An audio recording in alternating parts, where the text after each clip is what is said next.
Good morning, students. Good morning.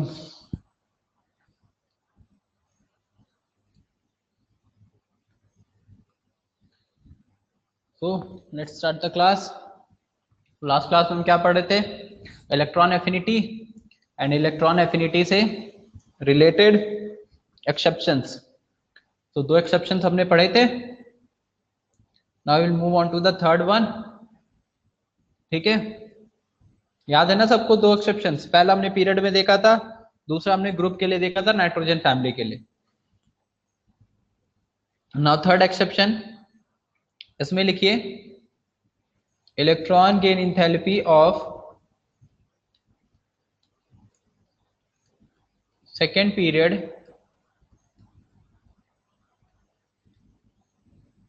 p block elements is less than electron gain enthalpy of third period p block elements.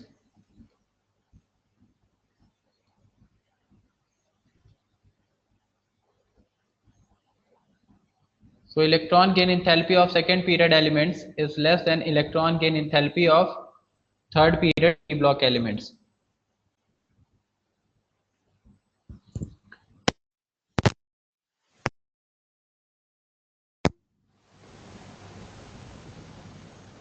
मैंने ये बोला कि कल हमने दो एक्सेप्शन के केसेस पढ़े थे, याद होगा सबको. पहला एक्सेप्शन का केस हमने पीरियड में पढ़ा था, सेकंड एक्सेप्शन का केस हमने ग्रुप में पढ़ा था फॉर द नाइट्रोजन फैमिली वाला. अब एक्सेप्शन में थर्ड पॉइंट है. थर्ड पॉइंट में आप ये नोट करिए, electron gain enthalpy of second period P block element is less then the electron gain enthalpy of third period P block elements. Electron gain enthalpy of third period P block elements. ठीक है, सो element क्या आ जाएंगे? Boron, carbon, nitrogen, oxygen, fluorine. अब यहाँ पे inert gas की बात नहीं हो रही, ठीक है, उसको कंसीडर हम नहीं कर रहे हैं.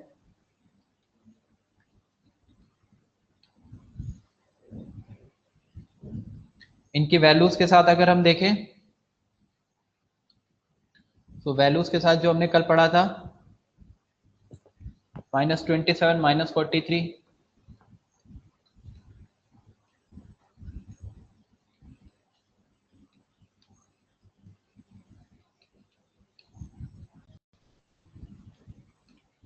-122 के बाद 134,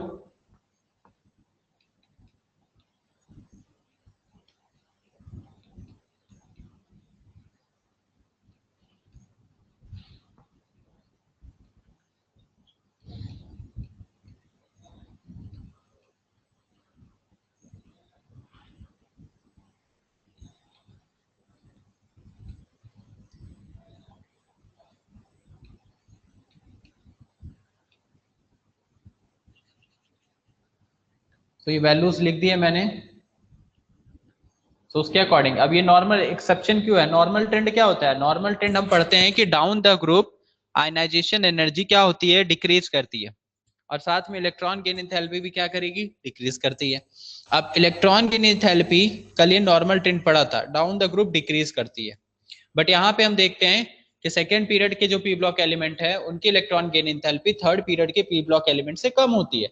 सो यहाँ पे डाउन द ग्रुप जाने पे इंक्रीज हो रहा है. सो ये इंक्रीज आपको देखने को मिलेगा इनके लिए. ठीक है, ये नोट कर लीजिए, एक्सेप्शन का केस है. और उसमें भी अगर हम देखें, मतलब नॉर्मल अगर मैं ऐसे लिखूं इसके लिए, बोरॉन, बोरॉन एल्यूमिनियम का छोड़ के, तो nitrogen, phosphorus, carbon, silicon, oxygen, sulphur, fluorine, chlorine.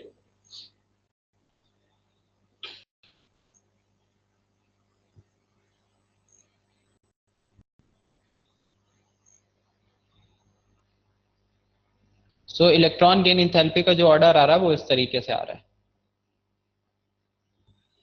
अगर हम केवल यहाँ पे देखें नाइट्रोजन के बाद का, तो नाइट्रोजन पॉजिटिव वाला जो है उससे बड़ा फॉस्फोरस से बड़ा कार्बन, कार्बन से बड़ा सिलिकॉन, सिलिकॉन बड़ा ऑक्सीजन, ऑक्सीजन से बड़ा सल्फर, सल्फर से बड़ा फ्लोरीन, फ्लोरीन. ये ऑर्डर. मैंने नीचे ये बनाया एक डायगोनल लाइन जैसा, जिगजैग जैसा, वो भी आप बना लीजिए।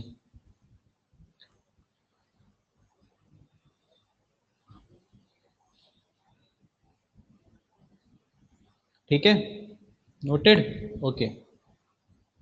चलिए यहाँ तक नोट कर लिया, तो अब इसके आगे लिखिए the electron gain enthalpy. Reason क्या है इसका, अब हम वो डिस्कस करते हैं। तो आगे लिखिए the electron gain enthalpy, the electron gain enthalpy of second period p block element, the electron gain enthalpy, the electron gain enthalpy of second period p block element is less than the third p block element, is less than the third period p block element because cut कर दो, is less than the third period p block element due to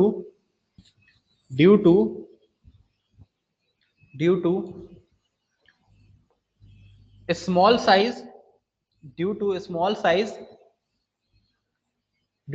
size and high charge density,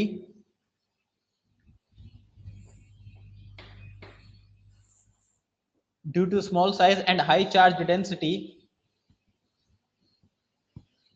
due to small size and high charge density of second period elements, due to small size and high charge density of second period elements,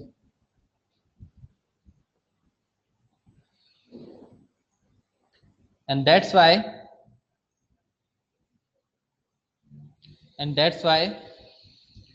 more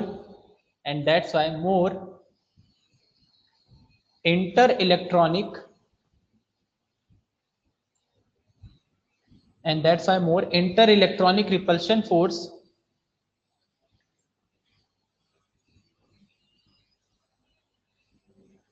and that's why more inter-electronic repulsion force and that's why more inter-electronic repulsion force works between the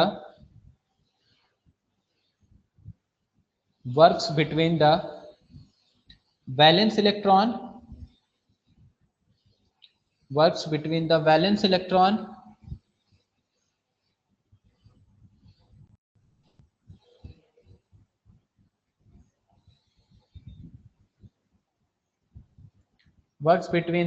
electron and extra added electron, works between the extra added electron. Hence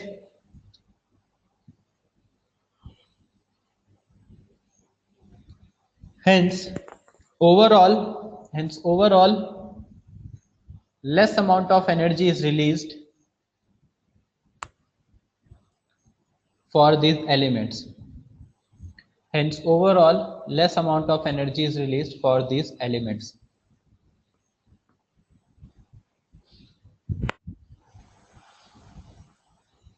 Less amount of energy is released for these elements.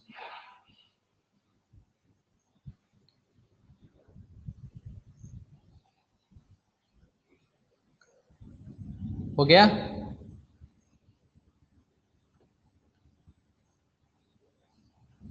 Okay, तो reason क्या है? Reason वही same जो कल हमने पढ़ा था कि सेकंड पीरियड के एलिमेंट जो होते हैं साइज में छोटे होते हैं और थर्ड पीरियड का जो एलिमेंट होगा साइज में बड़ा हो जाता है।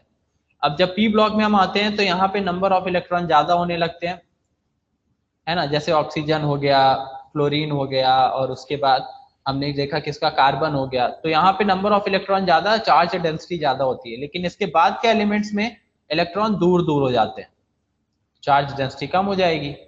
तो इसलिए यहाँ पे आने वाले इलेक्ट्रॉन के लिए थोड़ा रिपल्शन फोर्स काम करता है। तो इस केस में कम अमाउंट में एनर्जी रिलीज होती है क्योंकि स्ट्रॉन्ग रिपल्शन फोर्स काम कर रहा है, जबकि यहाँ पे इलेक्ट्रॉन इजिली आ जाता है और ज्यादा अमाउंट में एनर्जी रिलीज हो जाती है।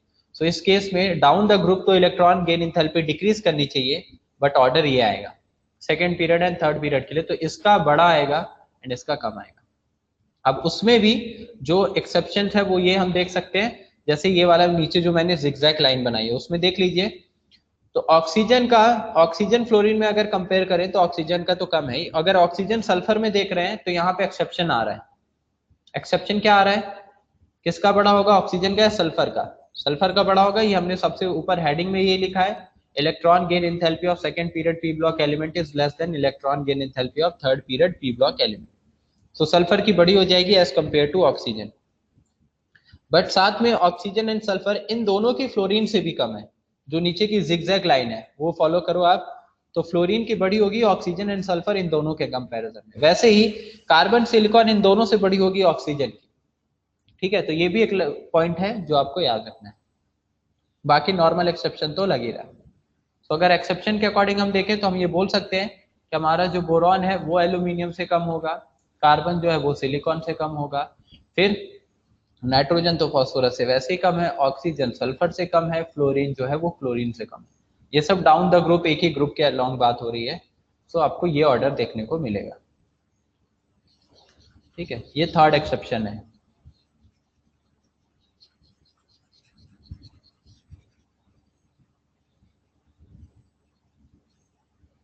नोट कर लिया, ये भी नोट कर लीजिए उसी के नीचे। चलिए उसके बाद चौथा एक्सेप्शन की बात करते हैं। Fourth,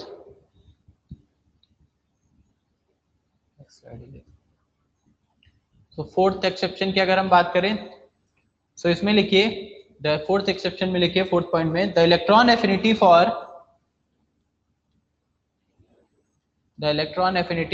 twelfth group elements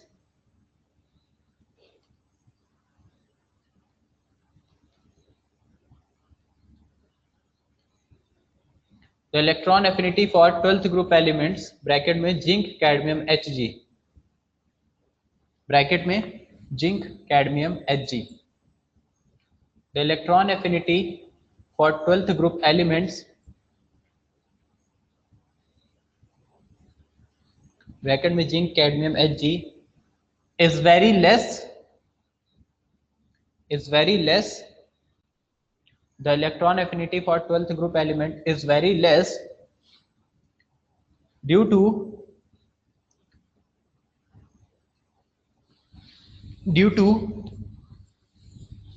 high stability of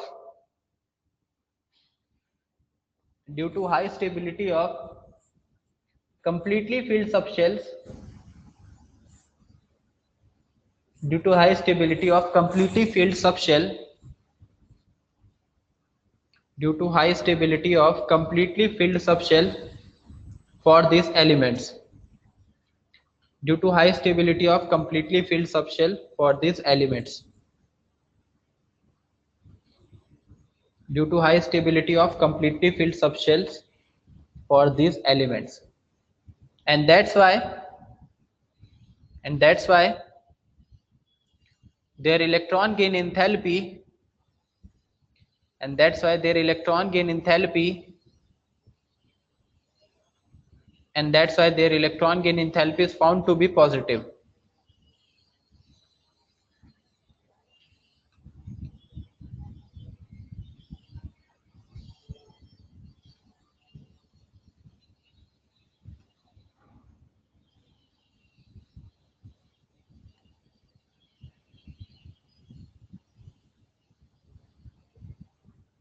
And that's why their electron gain enthalpy found to be positive.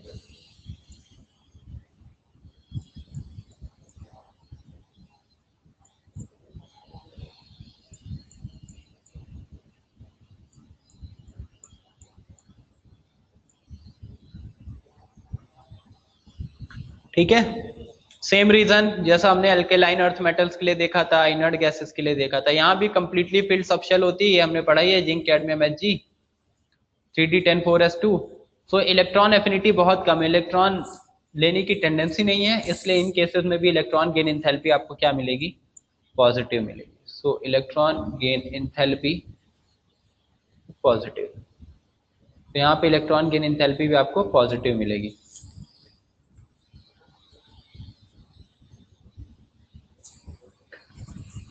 ठीक है, नोट कर लीजिए।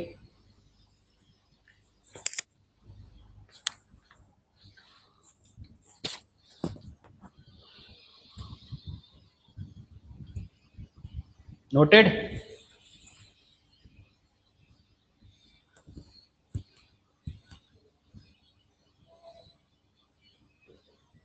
चलिए, तो ये एक्सेप्शन के केसेस हो गए। 4 एक्सेप्शंस के पॉइंट थे। चलिए नोट, अब नोट डालिए आगे। नोट में कुछ इंपॉर्टेंट पॉइंट्स हम नोट करते हैं। नोट में फर्स्ट पॉइंट लिखिए,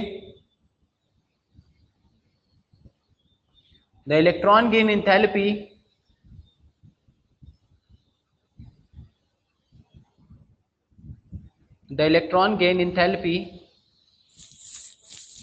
for an isolated gaseous atom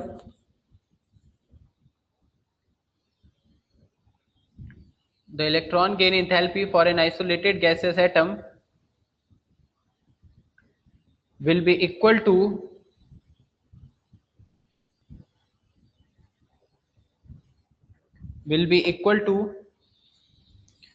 the ionization energy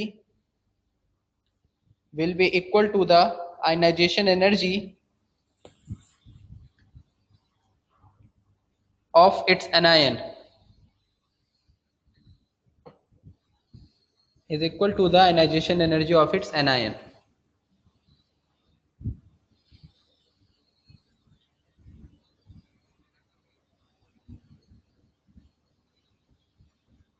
next line में उसी में ब्रैकेट में करके, अगली लाइन में आगे ब्रैकेट में करके लिख लीजिए, energy evolve in electron gain enthalpy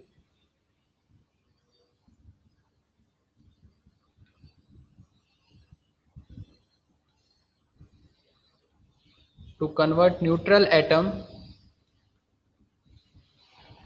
into anion is equal to energy absorbed to remove electron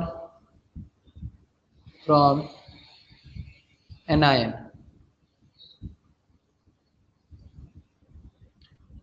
Energy evolved in electron gain enthalpy to convert neutral atom into anion is equal to energy absorbed to remove electron from anion.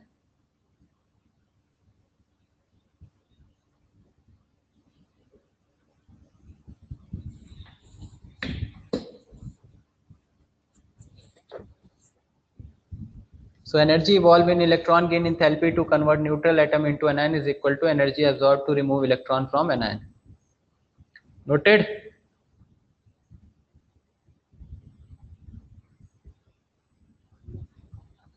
Okay, देखिए अब इस चीज को मैं समझा रहा हूं, सब लोग ध्यान से सुनिए। ये एक एटम है X, इसने एक इलेक्ट्रॉन गेन किया है, तो मैं इधर रफ कर रहा हूं, पहले एक इलेक्ट्रॉन गेन कर रहा है, X है, एक इलेक्ट्रॉन गेन किया, तो ये बन गया X माइनस। अब इस केस में कुछ एनर्जी रिलीज हुई होगी, जो एनर्जी यहां पे रिलीज हो रही है, ये मैं ऐसे डायरेक्शन ऊपर दिखा दे, this is electron gain enthalpy, ये एनर्जी रिलीज्ड वाली है। देखो तो पहले जो लाइन लिखी है उसको पढ़िए ध्यान से, एनर्जी जो ब्रैकेट में लिखी है पहली line, energy evolve in electron gain enthalpy to convert neutral atom into anion. तो जो एनर्जी यहाँ पे इवॉल्व हुई है एक न्यूट्रल एटम को एनायन में कन्वर्ट करने में, is equal to energy absorb to remove electron from anion. अब इसी एनायन से एक इलेक्ट्रॉन निकालना है, तो रिएक्शन कैसे हो जाएगी, उल्टी हो जाएगी। डायरेक्शन में रिवर्स कर दे रहा हूं, इस एनायन से X माइनस से एक इलेक्ट्रॉन निकालना है, तो वापस से X बन जाएगा। समझ रहे हो क्या बोल रहा हूं, X माइनस से एक इलेक्ट्रॉन निकालना है, तो ये वापस से X में कन्वर्ट हो जाएगा और एक इलेक्ट्रॉन फ्री हो जाएगा, तो रिएक्शन रिवर्स हो जाएगी। तो इस केस में अब उसको आयनाइजेशन एनर्जी चाहिए, क्योंकि इलेक्ट्रॉन उसको निकालना है, तो ये जो आयनाइजेशन एनर्जी होगी ये अब्सॉर्ब करेगा, वो रिलीज तो करेगा नहीं, अब्सॉर्ब करेगा, उसको एनर्जी चाहिए इलेक्ट्रॉन निकालने के लिए। सो ये दोनों केसेस में जो एनर्जी होगी, ये एनर्जीज आपस में क्या हो जाएंगी, इक्वल हो जाएंगी, क्योंकि रिएक्शन वही हो रही है। तो पहले केस में जितनी एनर्जी उसने रिलीज की थी, दूसरे केस में उतनी एनर्जी वो एब्सॉर्ब करके वापस से X में कन्वर्ट हो जाएगा। So electron gain enthalpy ionization energy के इक्वल हो जाएगी यहाँ पे। तो x से x माइनस बनाओ और x माइनस से वापस से मैं x बना रहा हूँ। सो पहले केस में एनर्जी रिलीज हुई, दूसरे केस में उतनी एनर्जी मैं अगर दे दूंगा सिस्टम को तो वापस से x बन जाएगा और एक इलेक्ट्रॉन वहां पे निकल जाएगा। समझा? ये नोट करिए एग्जांपल डाल के।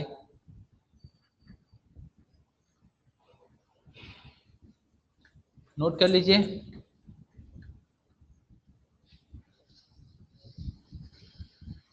Okay, understood and noted. Okay, very good. So इसी चीज को जैसे मैं उल्टा लिख दूं, दूसरे एग्जाम्पल की बात कर रहे हैं, एग्जाम्पल में लिख रहा हूं मैं। मान लो मैंने लिख दिया x माइनस, अब x माइनस से एक इलेक्ट्रॉन मुझे निकालना है, x माइनस से एक इलेक्ट्रॉन निकालना है, तो ये बन जाएगा x प्लस इलेक्ट्रॉन। ठीक है, नोट करो जल्दी। एग्जाम्पल ही तो नोट करना है, कितना टाइम लगेगा? ये ऊपर वाला तो पहले ही लिखवा दिया आपको।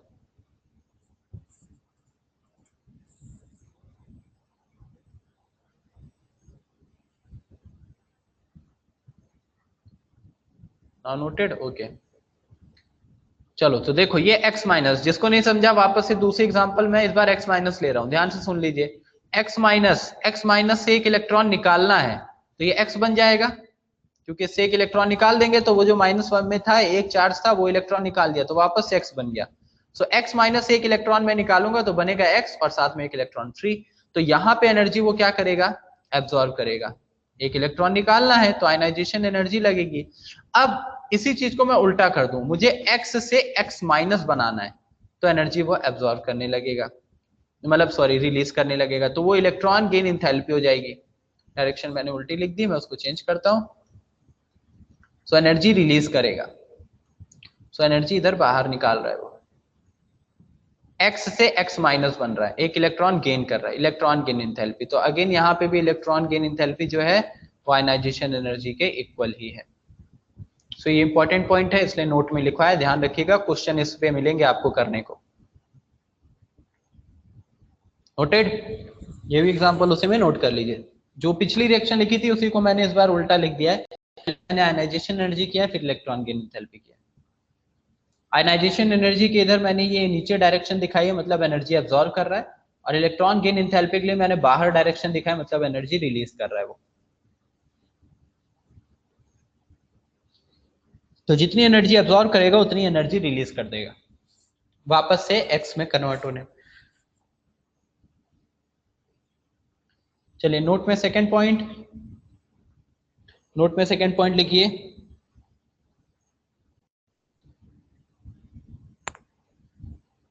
chlorine has the highest chlorine has the highest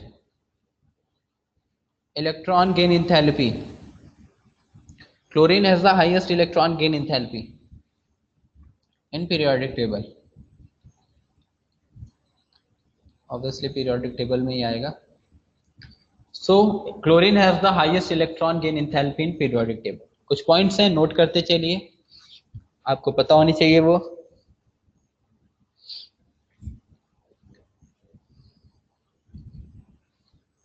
noted. चलिए थर्ड पॉइंट जो है, chlorine has the highest electron gain enthalpy in periodic table, ये सेकंड पॉइंट था। थर्ड पॉइंट की अगर हम बात करें, सो मैं एक लाइन लिख रहा हूं ऑक्सीजन सल्फर वाले में, फॉर ऑक्सीजन फैमिली, क्योंकि जनरली इलेक्ट्रॉन गेन एंथैल्पी आपको किसके लिए मिलती है ज्यादा? ऑक्सीजन फैमिली, हेलोजन फैमिली, क्योंकि इनकी इलेक्ट्रॉन एक्सेप्ट करने की टेंडेंसी काफी हाई होती है। सो ऑक्सीजन फैमिली के लिए देखें तो इलेक्ट्रॉन गेन एंथैल्पी का जो ऑर्डर आता है वो आता है sulphur, then selenium, then tellurium, then polonium and then oxygen. ठीक है, टेबल से अगर आप देखेंगे तो आपको ये मिलेगा जो कल मैंने आपको टेबल शेयर की थी। ऑक्सीजन अपने ग्रुप में सबसे कम होता है, सल्फर से तो कम होता ही है, एक्सेप्शन का केस याद करिए, सल्फर से कम होगा ऑक्सीजन, बट पूरे फैमिली में भी सबसे कम होगा ऑक्सीजन फैमिली में। तो इलेक्ट्रॉन गेन एंथैल्पी का ये ऑर्डर होता है।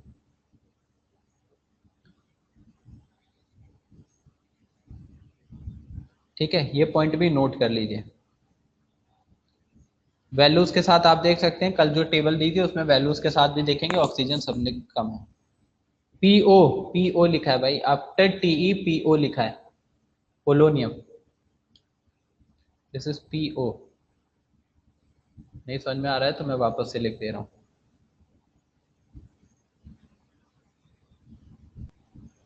तो sulphur, selenium, tellurium, polonium, then oxygen. तो ऑक्सीजन सबसे कम है अपनी फैमिली में। Then next point, fourth note में फोर्थ पॉइंट, इसमें लिखते हैं minimum electron gain enthalpy for halogen family. minimum electron gain enthalpy for halogen family is greater than the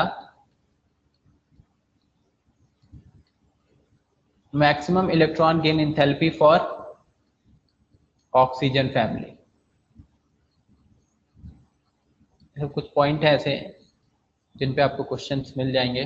सो ये नोट कर लीजिए, मिनिमम इलेक्ट्रॉन हैलोजन फैमिली में जो मिनिमम इलेक्ट्रॉन गेन एंथैल्पी देखने को मिलती है वो भी बड़ी होती है maximum electron gain enthalpy for oxygen family. Oxygen family से भी वो बड़ी होती है।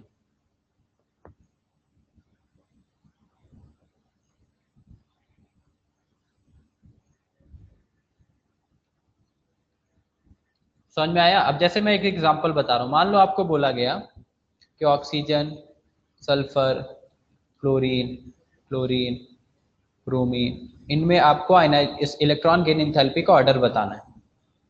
सो हम क्या करेंगे, हम कैसे करते थे, ऑक्सीजन सल्फर ग्रुप में है, अरेंज किया। ध्यान से सुनिए, बाद में नोट करिएगा अभी एग्जांपल, पहले समझ लीजिए। तो ऑक्सीजन सल्फर, फिर हम इधर क्या करते थे, फ्लोरीन, फिर इधर हम करते थे क्लोरीन, फिर हम इधर करते थे ब्रोमीन। फिर उसके बाद हम देखते थे कि यहाँ पे एक्सेप्शन का केस आता है तो चलो सल्फर बड़ा हो गया, यहाँ एक्सेप्शन आता है क्लोरीन बड़ा हो गया।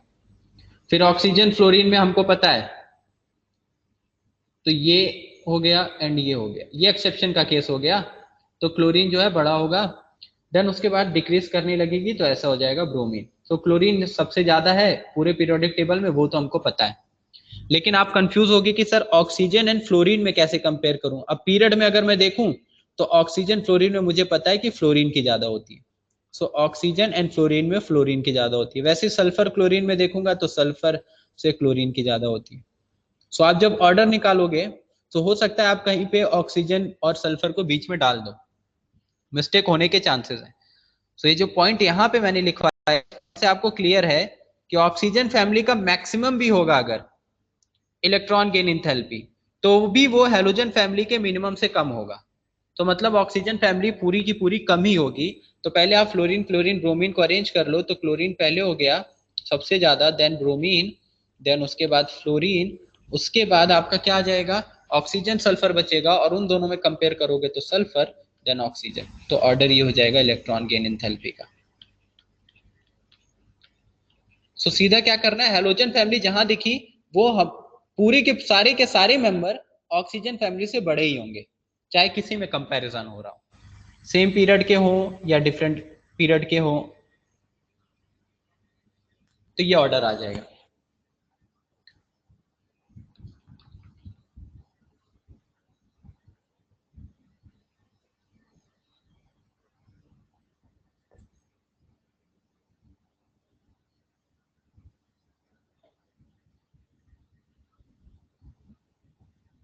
नोटेड?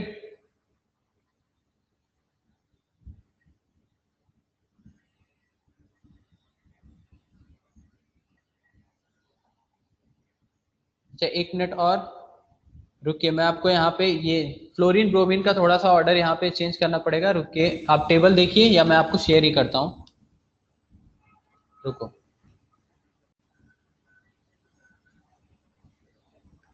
देखो ये टेबल दिख रही है सबको। सो देखो फ्लोरीन के लिए वैल्यू दिया -328, क्लोरीन के लिए दिया -349, ब्रोमीन के लिए 324 है, 324 है, एंड आयोडीन के लिए -295। तो क्लोरीन तो सबसे बड़ा होता है, क्लोरीन सबसे बड़ा होता है पीरियोडिक टेबल में, ठीक है। लेकिन उसके बाद फ्लोरीन एंड ब्रोमीन है, तो उन दोनों में कंपैरिजन करो, देखो कौन बड़ा है, किसकी इलेक्ट्रॉन गेन एंथैल्पी बड़ा है। क्लोरीन तो फ्लोरीन ब्रोमीन दोनों से बड़ा होगा, लेकिन फ्लोरीन उसके बाद है 328 दूसरे नंबर पे, देन है ब्रोमीन, देन है आयोडीन। समझा? Fluorine, then bromine, then iodine. So ये चीज भी आप यहाँ पे नोट कर लीजिए।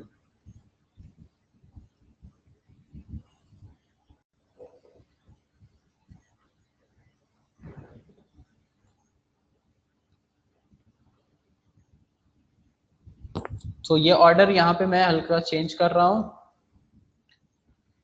ब्रोमीन पहले आएगा देन फ्लोरीन, ठीक है, वो भी मैं लिखवा देता हूँ नेक्स्ट पॉइंट में। सो ऑक्सीजन सल्फर, देन इधर ब्रोमीन, देन इधर फ्लोरीन। ये इलेक्ट्रॉन गेन एंथैल्पी का ऑर्डर आएगा। साक्षी एंड आकांक्षा, आप लोग के पास है स्क्रीनशॉट? ठीक है, देख लीजिए जो अभी अनुपम ने स्क्रीनशॉट शेयर किया है। इसमें देखिए ऑर्डर जो है, क्लोरीन हमने जो इधर साइड में लिखा है राइट साइड में, फ्लोरीन ब्रोमीन दोनों से बड़ा है, लेकिन फ्लोरीन ब्रोमीन में कौन बड़ा होगा? तो फ्लोरीन बड़ा होगा। वो आप देख सकते हैं वैल्यू फ्लोरीन की ज्यादा बड़ी है एज कम्पेयर टू ब्रोमीन, ठीक है। तो एग्जाम्पल भी नोट कर लीजिए इसी में।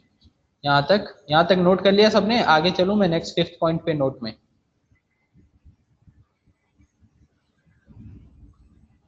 Noted, okay. Then 5th point halogens के लिए भी लिख लीजिए। फॉर हैलोजन तो सबसे बड़ा होगा chlorine, then fluorine, then bromine, then iodine. Astatine का लिखना है तो वो भी लिख सकते हैं आप 80। जनरली आपसे क्या मिलेगा? Fluorine, bromine and iodine. So this will be the electron gain enthalpy order.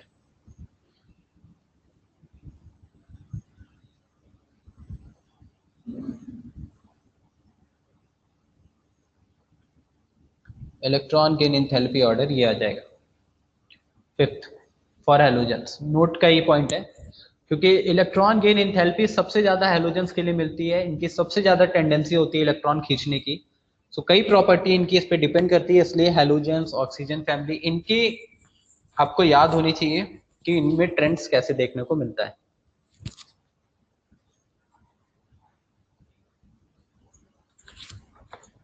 Okay, note हो गया सबका ये पॉइंट्स? 4th भी 5th भी?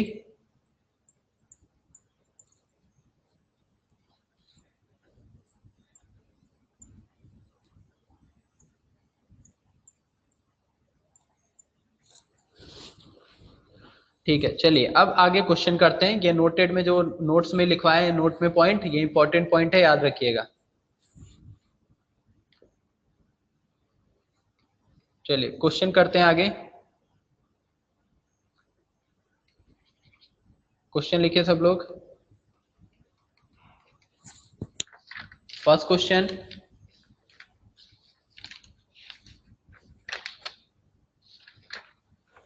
The electron gain enthalpy of chlorine is, question लिखिए, the electron gain enthalpy of chlorine is 3.7 electron volt. The electron gain enthalpy of chlorine is 3.7 electron volt. How much energy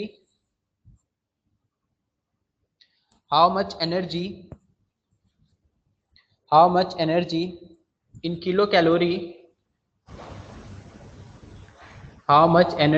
kilocalorie, is released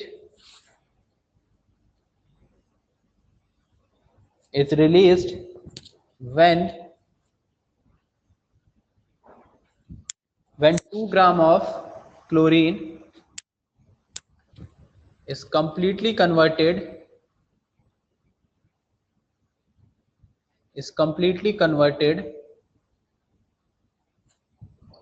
to Cl minus ion in a gaseous state.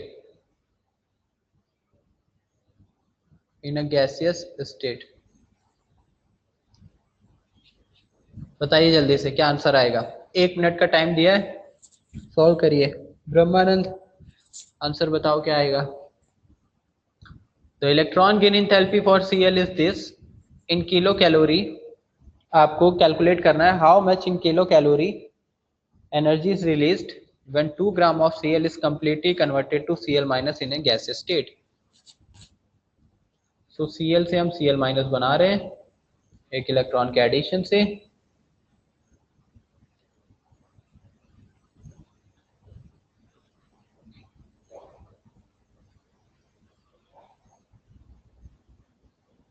यहाँ पे electron gain enthalpy जो है that is 3.7 electron volt.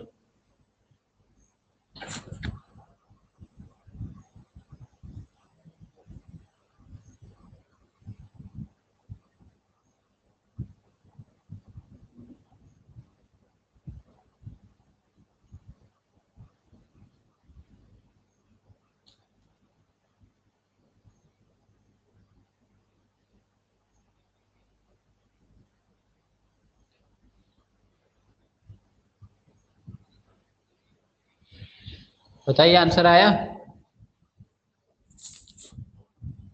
4.2 Udayan kilo calorie में। ठीक है चलिए एक answer 4.2 आ रहा है। अब जिसका नहीं आया अब ध्यान से देखिए, इधर मैं बता रहा हूँ Cl से एक इलेक्ट्रॉन का एडिशन Cl माइनस बना रहे हैं, ठीक है। तो उस केस में जो एनर्जी रिलीज हो रही है यहाँ पे दैट इज 3.7 इलेक्ट्रॉन वोल्ट, वो 3.7 इलेक्ट्रॉन वोल्ट है। अब हम क्या करेंगे, हाँ 4.8 ना, ओके ठीक है करेक्ट है 4.8। सो ये आ गई इलेक्ट्रॉन गेन एंथैल्पी। अब आपको पता है 1 इलेक्ट्रॉन वोल्ट कितना होता है, किलो कैलोरी में कन्वर्ट करना है तो 23.06 किलो कैलोरी पर मोल, ये पढ़ा था हमने आयनाइजेशन एनर्जी में भी ये कन्वर्जन पढ़ा था। सो हमारे पास जो electron gain enthalpy that is 3.7 electron volt. So उसको हम कन्वर्ट कर लें सीधे पहले ही किलो कैलोरी में, तो आ जाएगा 3.7 इंटू 23.06 इतना किलो कैलोरी पर मोल।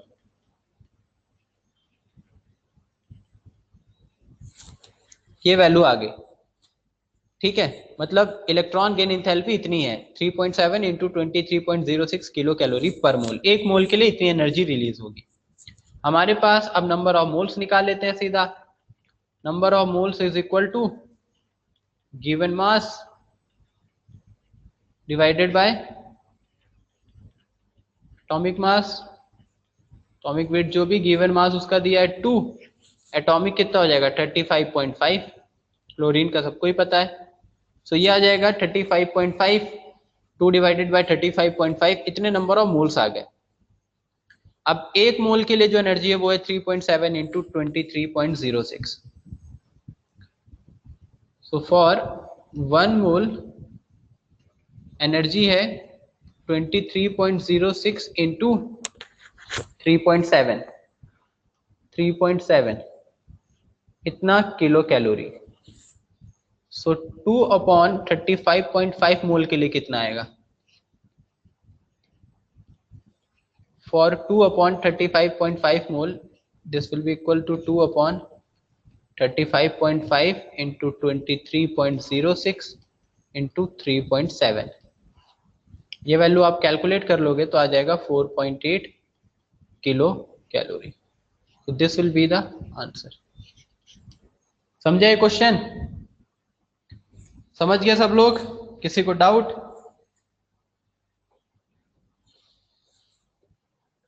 ओके समझ गया तो अच्छी बात है। चलिए अगला क्वेश्चन लिखें।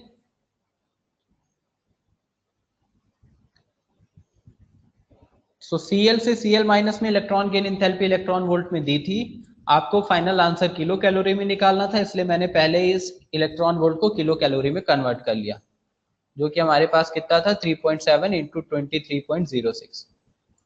उसके बाद नंबर ऑफ मोल्स निकाल लिए, नंबर ऑफ मोल्स आ गए given mass by divided atomic weight करके 2/35.5। अब एक मोल के लिए एनर्जी हमको पता है, तो इतने मोल के लिए कितनी एनर्जी लगेगी वो हमने कैलकुलेट कर लिया, ये आंसर आ गया। सेकंड क्वेश्चन लिखिए।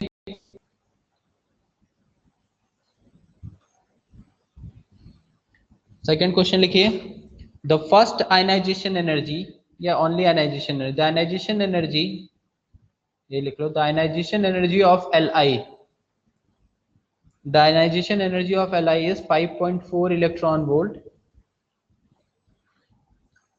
and electron gain enthalpy of Cl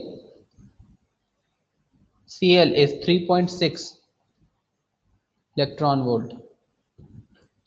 So ionization energy of Li is 5.4 electron volt and electron gain enthalpy EGE of Cl is 3.6 electron volt.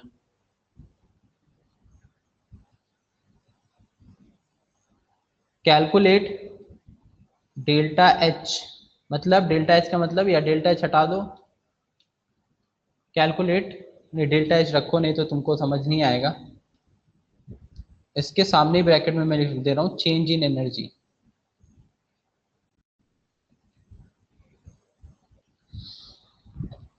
Calculate delta H change in energy for the reaction in kilocalorie per mole, in kilocalorie per mole।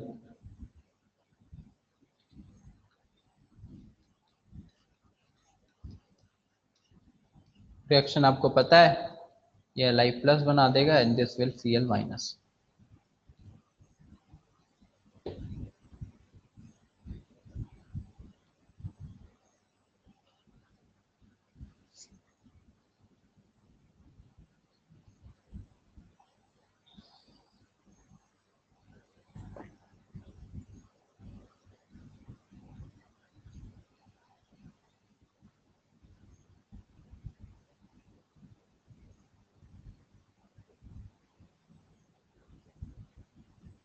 Note कर लिया?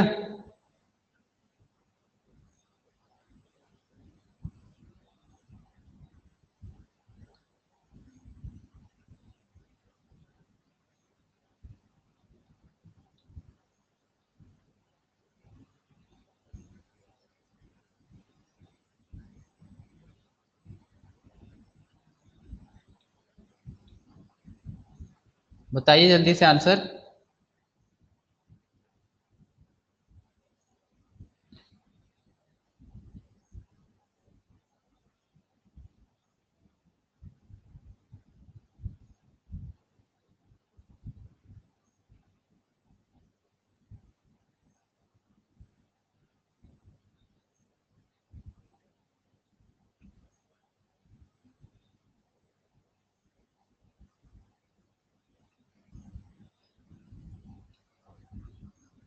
चलिए आगे मैं बताता हूँ अब।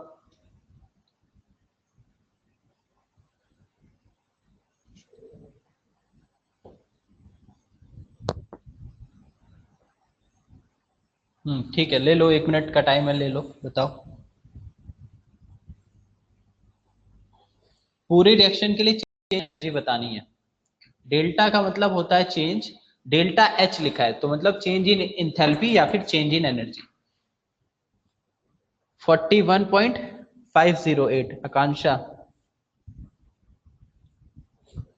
ठीक। So correct answer आया आकांक्षा का। Li से एक इलेक्ट्रॉन निकालना है, Li प्लस बनेगा, एक इलेक्ट्रॉन। सो यहाँ पे आयनाइजेशन एनर्जी आएगी, उसकी वैल्यू आपको क्वेश्चन में दे रखी है कितनी, 5.4 इलेक्ट्रॉन वोल्ट। और ये जो एनर्जी है दैट इज एब्जॉर्ब्ड एनर्जी, क्योंकि आयनाइजेशन एनर्जी एब्जॉर्ब होगी, यही चीज आपको बस समझनी है। देन उसके बाद Cl एक इलेक्ट्रॉन गेन करेगा and it will convert into Cl minus. अब यहाँ पे आपका आएगा electron gain enthalpy, electron gain enthalpy आएगा, और ये जो इलेक्ट्रॉन गेन इंथैल्पी आएगा इसकी वैल्यू आपको क्वेश्चन में दे रखी है कितनी, 3.6 इलेक्ट्रॉन वोल्ट। तो ये जो एनर्जी है दैट इज रिलीज्ड एनर्जी। तो एक एनर्जी आपकी एब्जॉर्ब हो रही है एंड एक एनर्जी आपकी रिलीज हो रही है, तो total energy change for reaction जो लिखा जाएगा, अब दोनों को ऐड कर देंगे तो रिएक्शन आ जाएगी। दोनों रिएक्शन, ये अगर मैं इसको बोलूं this is first this is second, तो फर्स्ट एंड सेकंड इक्वेशन को ऐड करके मुझे फाइनल रिएक्शन आ जाएगी जो क्वेश्चन में दिया गया था। तो टोटल एनर्जी चेंज जो आ जाएगा वो भी दोनों एनर्जी को ऐड करके, एक एनर्जी एब्जॉर्ब हो रही है, दूसरी एनर्जी रिलीज हो रही है, तो डेल्टा एच जो आ जाएगा दैट विल बी 5.4 माइनस 3.6। तो ये कितना आ जाएगा, ये आ जाएगा 1.8। एंड जो 1.8 आ रहा है, ये 1.8 क्या है, दिस 1.8 इलेक्ट्रॉन वोल्ट ये एक्चुअली एब्जॉर्ब एनर्जी आ जाएगी, क्योंकि एब्जॉर्ब एनर्जी हमारी ज्यादा है। सो एब्जॉर्ब एनर्जी 5.4 है एंड रिलीज 6 है, तो ओवरऑल एब्जॉर्ब हो जाएगा 1.8 इन रिएक्शन, और उसको किलो कैलोरी में कन्वर्ट करना है। सो बस मल्टीप्लाई कर दीजिए 23.06 से, तो this will B final answer, जो कि कितना आ जाएगा, कितना आ रहा है कंचा, 41.508 इतना किलो कैलोरी। सो ये हमारा फाइनल आंसर हो जाएगा।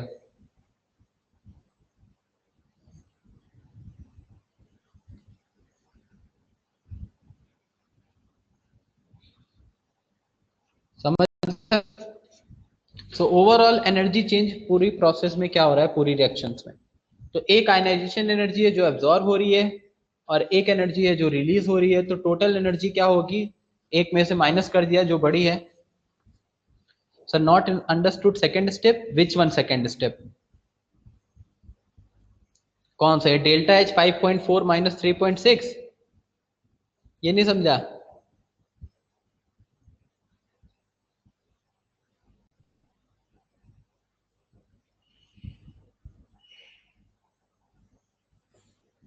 कौन सा स्टेप नहीं समझ में आया तेरे को, वो तो बता।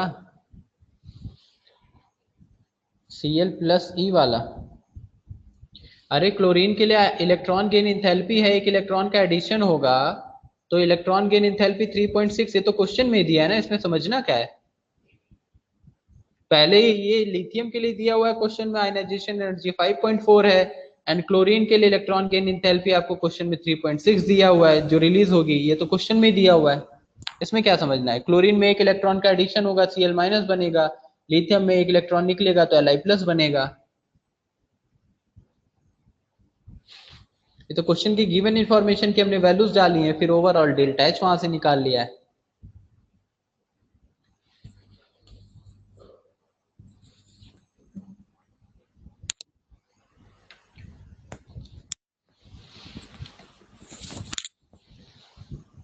तो तूने क्वेश्चन में नहीं लिखा था। चलिए आगे क्वेश्चन करते हैं। Next question,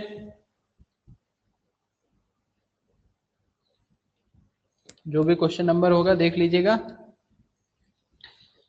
ionization energy of F minus दिया है, ionization energy of F minus is equal to 320 kilo joule per mole.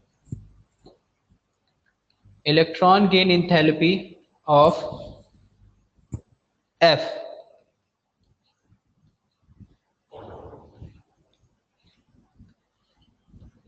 Electron gain enthalpy F के लिए क्या आएगी,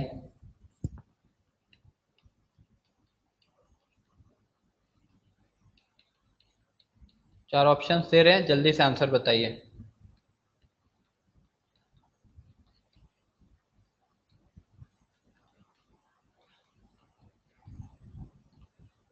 plus minus 320 plus 160 plus 320 minus 160। Ionization energy of F minus दिया है 320, electron gain enthalpy for F क्या आएगा।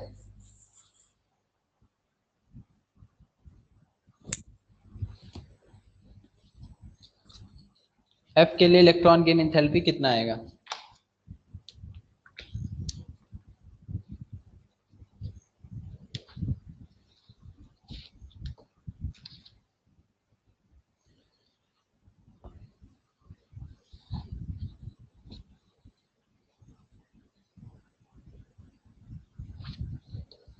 बताओ भाई आंसर, कितना टाइम लगा रहे हो।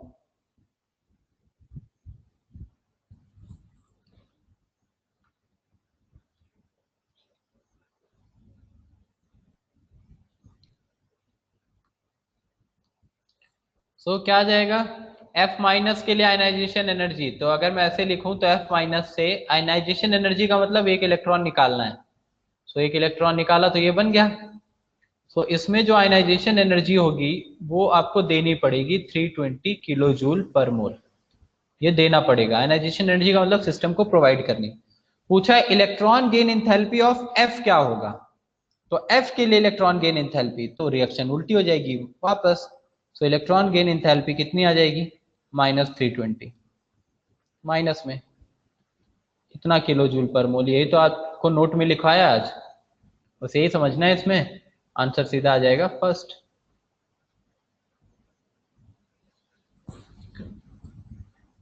सो F माइनस के लिए इलेक्ट्रॉन गेन आयनाइजेशन एनर्जी 320 है, तो F के लिए इलेक्ट्रॉन गेन इंथैल्पी कितनी हो जाएगी? -320। क्लियर है ये सबको? आंसर आ गया, ये कुछ नहीं करना है इसमें।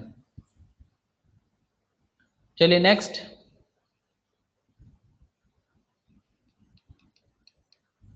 नेक्स्ट क्वेश्चन बताइए, which of the following has highest electron gain enthalpy? Which of the following has highest electron gain enthalpy? Question लिख लीजिए, which of the following has highest electron gain enthalpy? Highest electron gain enthalpy.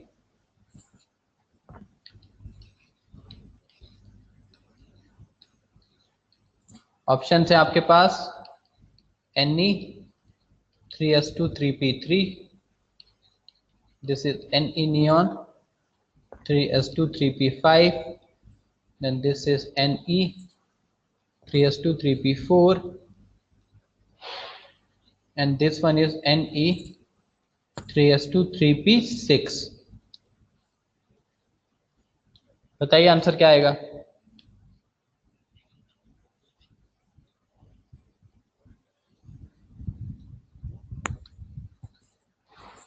Which of the following has highest electron gain enthalpy?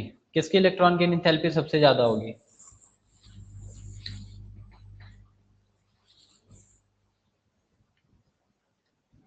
Sakshi B, Prasannajit B. ठीक है, तो answer क्या हो जाएगा? B. Element अगर मैं लिख दूं तो यहाँ क्या आ जाएगा? फास्फोरस। यहाँ क्या आ जाएगा? क्लोरीन। यहाँ क्या आ जाएगा? सल्फर। एंड ये क्या आ जाएगा? आर्गन। तो आर्गन की सबसे कम होगी क्योंकि इनर्ट गैस है। उसके बाद अगर ऑर्डर देखें तो हमारे लिए क्या आ जाएगा? 3s2 3p4 सल्फर है, ये फास्फोरस है ना। एंड क्लोरीन के लिए तो सबसे बड़ी आएगी, and then sulphur and then phosphorus. तो ये ऑर्डर आ जाएगा, क्लोरीन के लिए सबसे बड़ी आ जाएगी।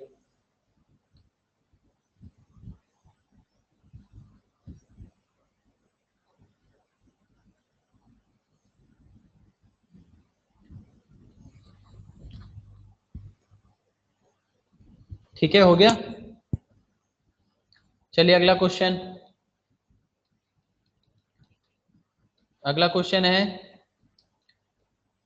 अगले क्वेश्चन में आपको इंक्रीजिंग ऑर्डर निकालना है आयनाइजेशन एंथैल्पी का। क्वेश्चन लिख लीजिए, arrange the following in increasing order of ionization energy. Increasing order of ionization energy.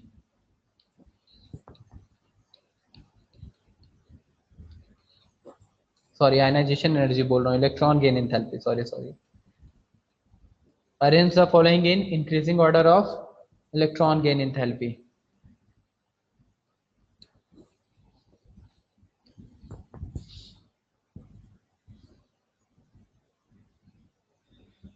पहला क्वेश्चन दिया है, दूसरा भी दे रहा हूं।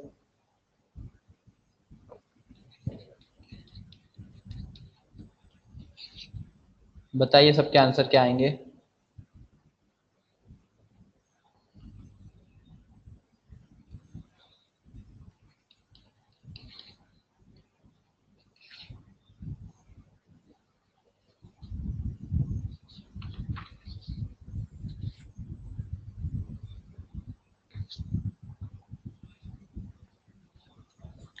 चलो ये तीन ही है, तीन ही बताओ पहले। इलेक्ट्रॉन गेन एंथैल्पी का ऑर्डर क्या आएगा इसमें?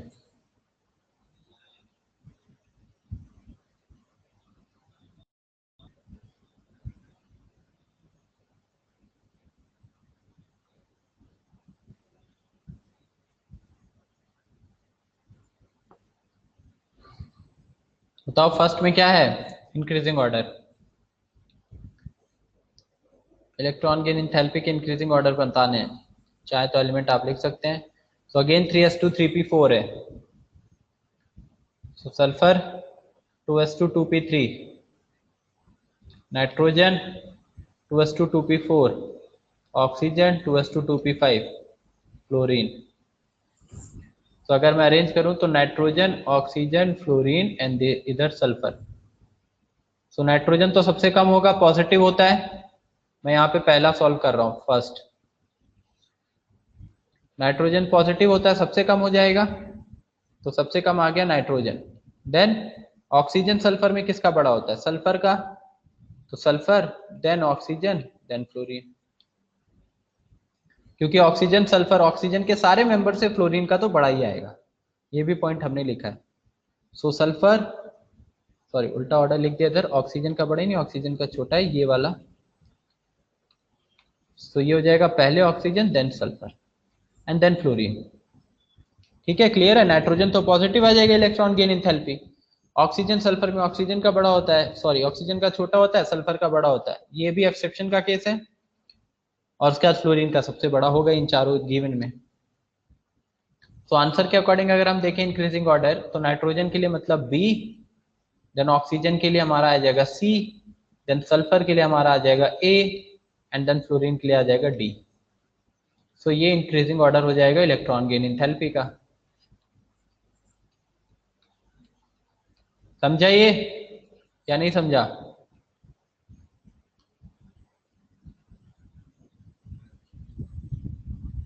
सेकेंड नाइट्रोजन, सेकेंड तो ठीक है, पहला समझ गया ना सब? नाइट्रोजन ऑक्सीजन सल्फर के लिए ये ऑर्डर आता है, एक्सेप्शन का केस वो लगाया। फ्लोरीन सबसे बड़ा होगा और नाइट्रोजन पॉजिटिव है तो सबसे कम रहेगा। ठीक है, चलो सेकंड क्या है? Boron carbon nitrogen oxygen. तो बोरॉन कार्बन नाइट्रोजन ऑक्सीजन का निकाल सकते हैं। Boron carbon nitrogen oxygen second, ये तो सिंपल है, nitrogen then boron then carbon then oxygen. इसके बाद थर्ड क्या है? ऑक्सीजन सल्फर क्लोरीन, और इधर आ जाएगा क्लोरीन, इधर आ जाएगा फ्लोरीन। सो क्लोरीन सल्फर से बड़ा होगा एंड सल्फर ऑक्सीजन से बड़ा होगा, तो ऑक्सीजन सल्फर क्लोरीन, ये ऑर्डर आ जाएगा। तो ये ऑर्डर आ जाएंगे इलेक्ट्रॉन गेन इंथैल्पी के, ये भी आ जाएगा इलेक्ट्रॉन गेन इंथैल्पी।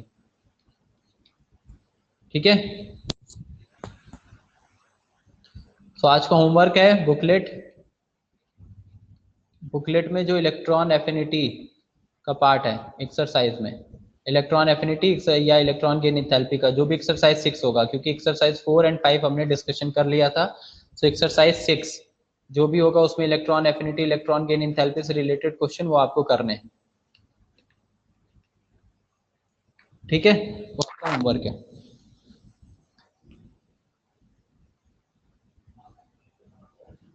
चलिए नेक्स्ट,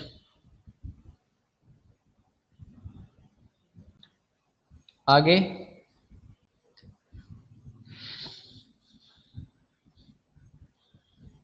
अब हम स्टार्ट करेंगे नया टॉपिक,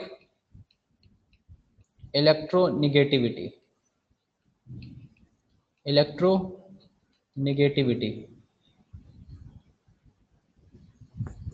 नया टॉपिक, इलेक्ट्रोनिगेटिविटी।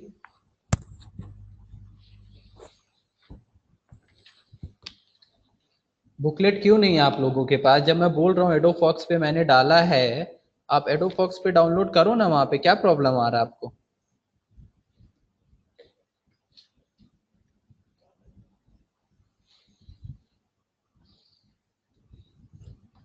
एडोफॉक्स पे बुकलेट है, एडोफॉक्स पे आप जाइए असाइनमेंट्स में, वो वहां पे आपको मिल जाएगा booklet.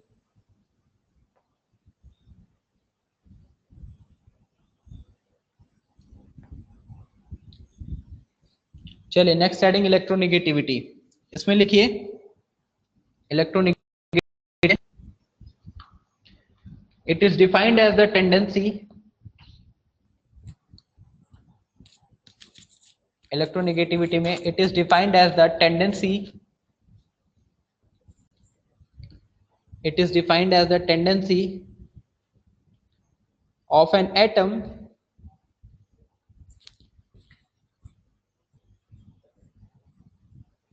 it is defined as the tendency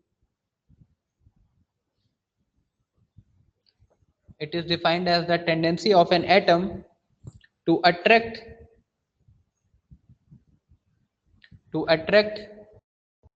shared pair of electrons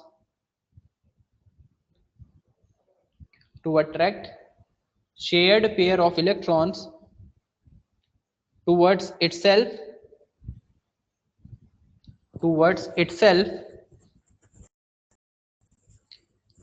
in a covalently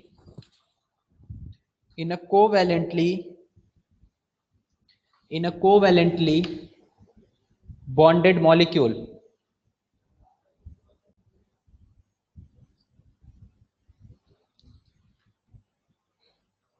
By a covalent towards itself in a covalently bonded molecules.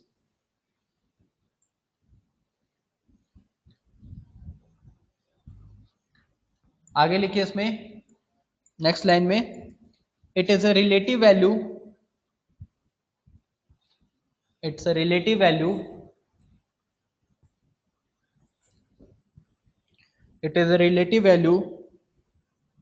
which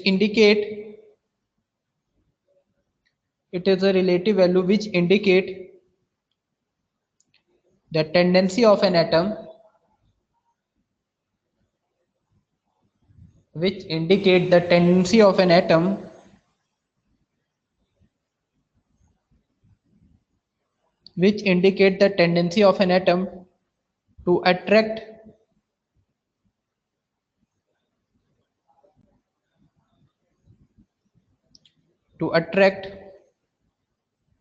shared electrons, which indicate the tendency of an atom to attract shared electron more than the other atom which is bonded to it.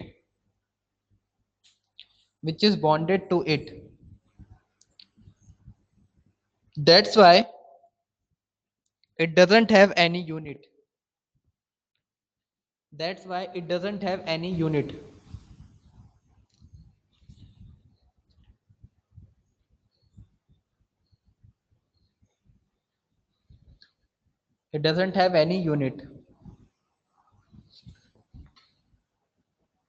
ठीक है, लिख लिया। अब देखिए आगे, इधर समझिए अब सब लोग ध्यान से। इधर इलेक्ट्रोनेगेटिविटी जो होती है वो एटम्स की बॉन्डेड स्टेट में, कोवेलेंट बॉन्ड जब बनता है, सबको पता है कोवेलेंट बॉन्ड कैसे बनता है, इलेक्ट्रॉन की शेयरिंग से। तो ये दो एटम है, दोनों का न्यूक्लियस है। ये मैंने मान लो एग्जांपल ले लिया HCl का। HCl सबको पता है। लास्ट लाइन रिपीट करनी है। लास्ट लाइन मैंने लिखवाया है, that's why it doesn't have any unit. पूरी लाइन में पढ़ देता हूं जो सेकंड मैंने लाइन लिखवाई। Electronegativity is a relative value which indicate the tendency of an atom to attract shared electrons more than the other atom bonded to it. That's why it doesn't have any unit. So example ये है HCl। अब देखिए, आपको पता है कि H के पास भी आउटर मोस्ट में एक इलेक्ट्रॉन होता है एंड Cl के पास आउटर मोस्ट में 7 इलेक्ट्रॉन होते हैं। तो मैं ये दिखा दे रहा हूं, 1 2 3 4 5 6 इलेक्ट्रॉन वैलेंस इलेक्ट्रॉन ये दिखाए, और एक इलेक्ट्रॉन ये शेयर कर रहा है यहाँ पे, और हाइड्रोजन अपना एक इलेक्ट्रॉन शेयर कर रहा है। तो शेयरिंग के इलेक्ट्रॉन दोनों काउंट करते हैं। सो दोनों काउंट करेंगे। ये यहाँ पे इनका न्यूक्लियस है। सो यहाँ पे कोवेलेंट बॉन्ड बनेगा। ये हमने कोवेलेंट, जब रेडियस पढ़ रहे थे हम कोवेलेंट रेडियस, तब भी हमने डिस्कशन किया था। तो कोवेलेंट बॉन्ड बन रहा है एक एक इलेक्ट्रॉन की शेयरिंग से।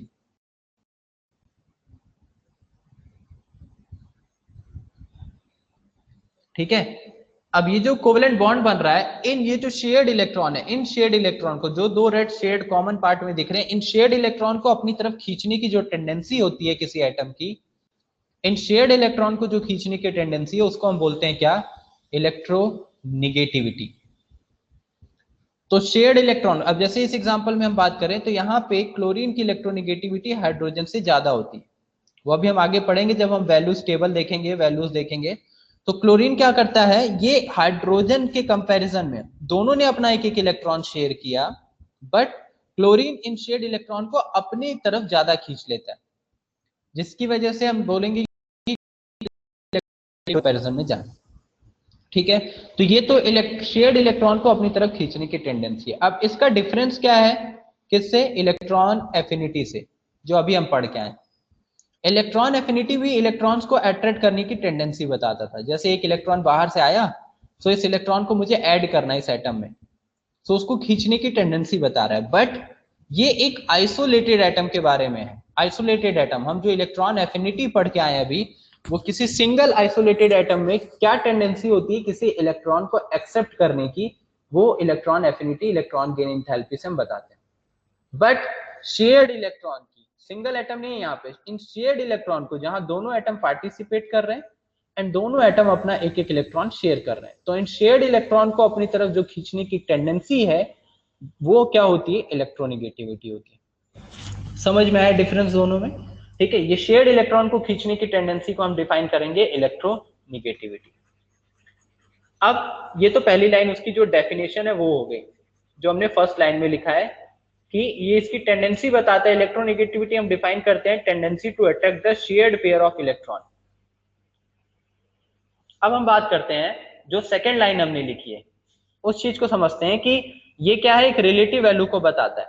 अब देखिए, मैं एक सेकेंड एग्जांपल जैसे यहाँ पे लूं, मान लो मैंने ले लिया है एग्जांपल इस बार Cl2 का। अब मैं इस बार थोड़ा साइज छोटा बना रहा हूँ, हालांकि साइज सेम होना चाहिए। मैं यहाँ पे एग्जांपल ले रहा हूँ क्लोरीन मॉलिक्यूल का, Cl2 मॉलिक्यूल, क्लोरीन गैस जो है Cl2 कैसे बनता है, ये भी Cl का एटम, ये भी Cl का एटम। अब ये दोनों ही एटम अपने एक एक इलेक्ट्रॉन यहाँ शेयर कर रहे हैं, और बाकी दोनों के आउटर मोस्ट में कितना बच जाएगा, 6 इलेक्ट्रॉन। सो 3 4 5 6, एंड इसके में बचेगा 1 2 3 4 5 6। तो 6 इलेक्ट्रॉन आउटर मोस्ट में एक एक इलेक्ट्रॉन दोनों शेयर कर रहे हैं। तो यहाँ पे क्या हो रहा है, दोनों जब एक एक इलेक्ट्रॉन की शेयरिंग कर रहे हैं, तो देखो अब जो शेयर्ड इलेक्ट्रॉन है, दोनों ही एटम सेम एटम है, दोनों ही क्लोरीन का एटम है, तो कोई भी नहीं खींचेगा, ना तो ये वाला एटम खींचेगा पहला, ना तो दूसरा खींच रहा है। तो अगर मुझे इस केस में बोला जाए इलेक्ट्रोनिगेटिविटी ऑफ क्लोरीन कितनी होगी, अब इलेक्ट्रोनिगेटिविटी की डेफिनेशन क्या होती है, डेफिनेशन तो बोलती है कि इलेक्ट्रॉन खींचने की टेंडेंसी, शेयर्ड इलेक्ट्रॉन खींचने की टेंडेंसी।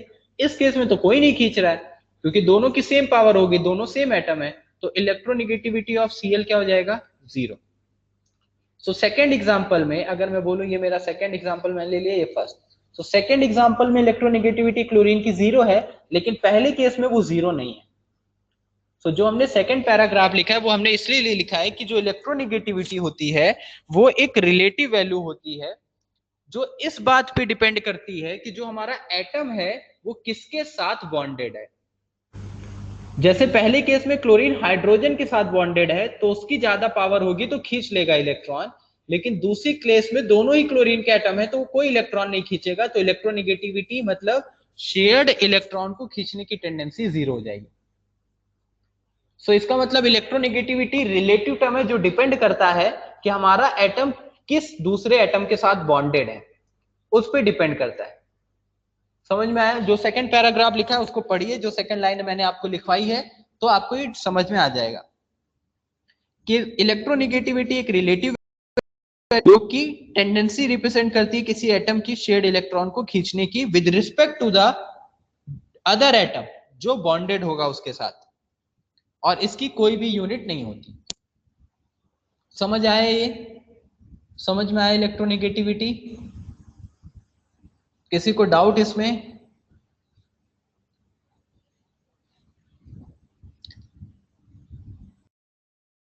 क्लियर है? ओके, तो एग्जाम्पल डाल के ये नोट कर लीजिए। एग्जाम्पल जो अभी मैंने लिखा है उसके आगे एग्जाम्पल डाल के अब ये नोट कर लीजिए, फिर आगे चलते हैं।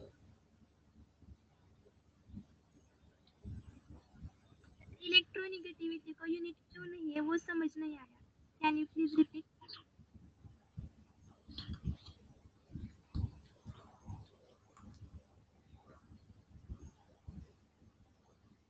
हाँ, एक बार रिपीट करो, क्या डाउट है तुम्हारा?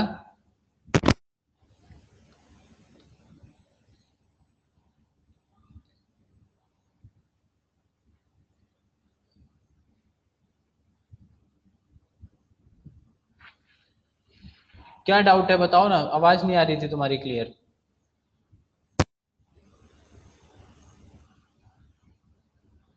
हाँ तुम्हारी वॉइस ब्रेक हो रही है मेरे लिए भी, इसलिए तुम्हारी वॉइस क्लियर नहीं आई मुझे। क्या पूछा है तुमने?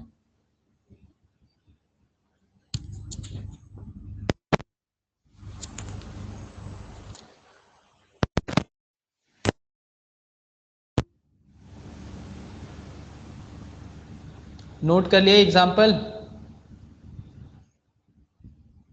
एग्जाम्पल ये नोट कर लिया सबने?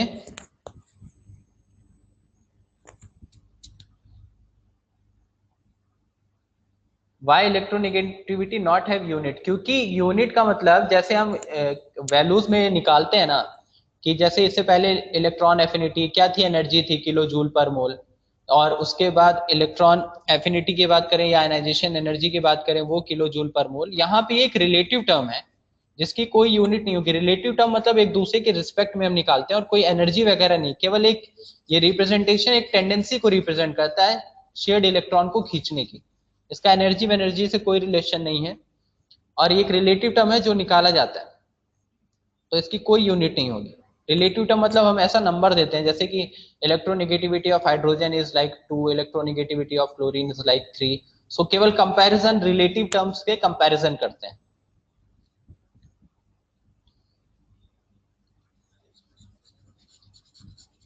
चलिए नोट कर लिया, आगे चलते हैं फिर।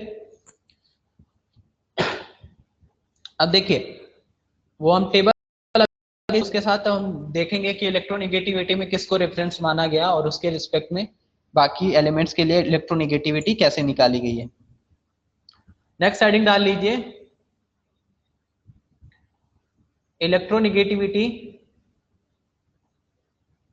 हाँ करेक्ट, अगर हाइड्रोजन किसी दूसरे हाइड्रोजन से बॉन्डेड होगा, जैसे हाइड्रोजन H2 मॉलिक्यूल, ठीक है ब्रह्मानंद, जैसे H2 मॉलिक्यूल है उसमें H H आपस में सिंगल बॉन्ड बनाते हैं, तो दोनों की इलेक्ट्रोनेगेटिविटी जीरो, क्योंकि कोई नहीं खींचेगा इलेक्ट्रॉन। तो शेयर्ड इलेक्ट्रॉन को खींचने की टेंडेंसी पे डिपेंड करता है, तो उस केस में वहां पे वो जीरो ही आएगा। चलिए नेक्स्ट, नेक्स्ट हेडिंग डालिए, factors affecting electronegativity. Electronegativity simple definition समझ में आ गई हमको। अब देखते हैं कौन कौन से फैक्टर्स हैं जो इलेक्ट्रोनेगेटिविटी को अफेक्ट करते हैं। So factors affecting electronegativity.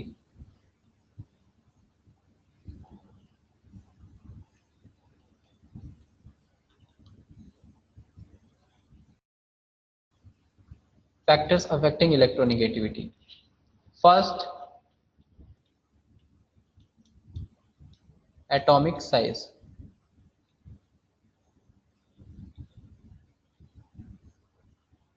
First atomic size, factors affecting electronegativity, first atomic size. क्या रिलेशन आएगा एटॉमिक साइज के साथ?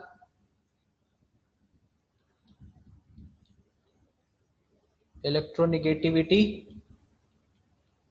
Inversely proportional to atomic size.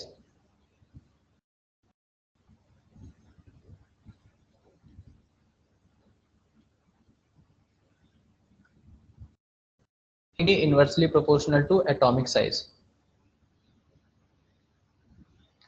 पहले मैं समझाता हूं फिर आपको लिखवा दूंगा। देखिए इलेक्ट्रोनेगेटिविटी पहली बात तो हम कैसे निकालते हैं, बॉन्डेड स्टेट में निकालेंगे, यानी कोवेलेंट बॉन्ड बनना चाहिए।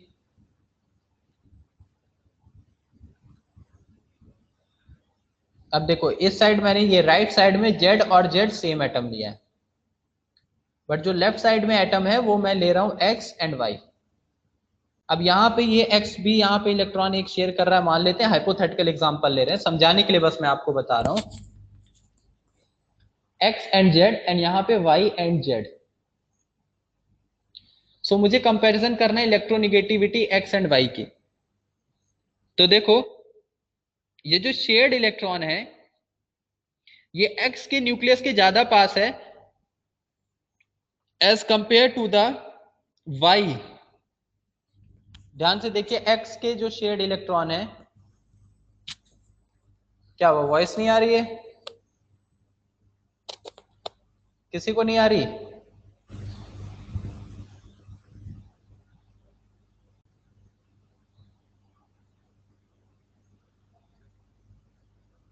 ऑडिबल ना? सो आकांक्षा, आपका कुछ कनेक्शन का ही प्रॉब्लम होगा।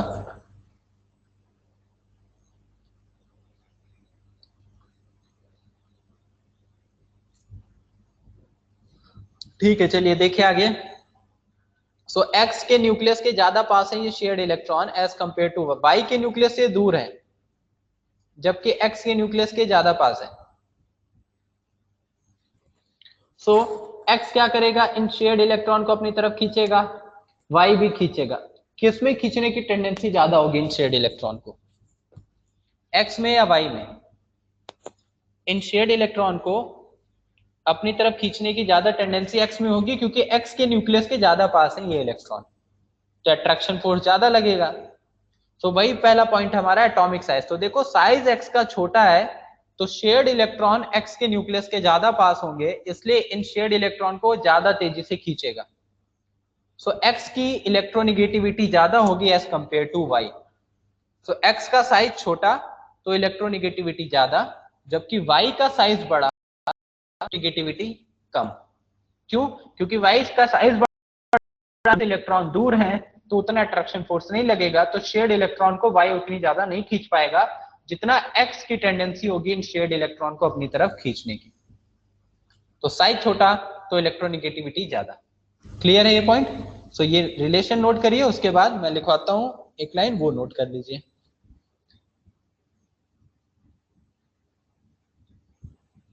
रिलेशन नोट कर लीजिए, electronegativity inversely proportional to atomic size. अब इसमें आगे लिखिए, as atomic size, as atomic size decreases, as atomic size decreases, as atomic size decreases, the tendency, as atomic size decreases, the tendency of an atom, as atomic size decreases, the tendency of an atom to attract, the tendency of an atom to attract valence electron increases, the tendency of an atom to attract valence electron increases,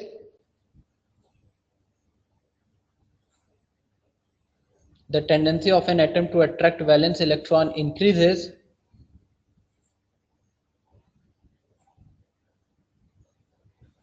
hence electronegativity increases, hence electronegativity increases.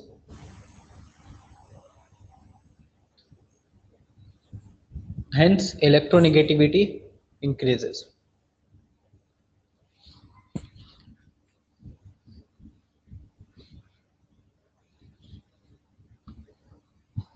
Noted?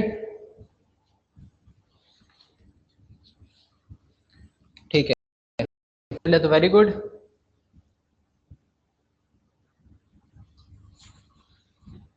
चलिए, तो ये हो गया atomic size factor, पहला factor. दूसरे factor से अब हम कल से पढ़ेंगे। कल से आपकी जो क्लास रहेगी वो रहेगी मॉर्निंग में 9 to 10:30 with F and G batch, combined classes होंगी। ठीक है, 9 to 10:30।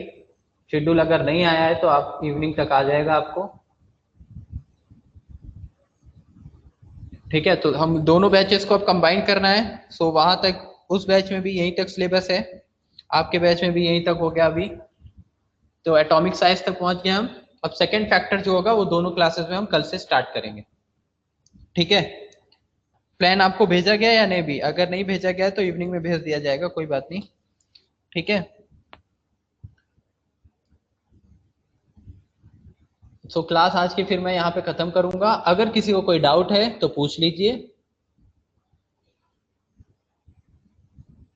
किसी को अगर कोई डाउट है तो अभी 10 मिनट की क्लास बची, आप पूछ सकते हैं।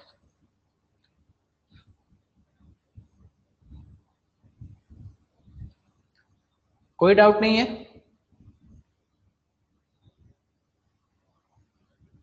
ओके, फिर कल मिलते हैं 9 to 10:30।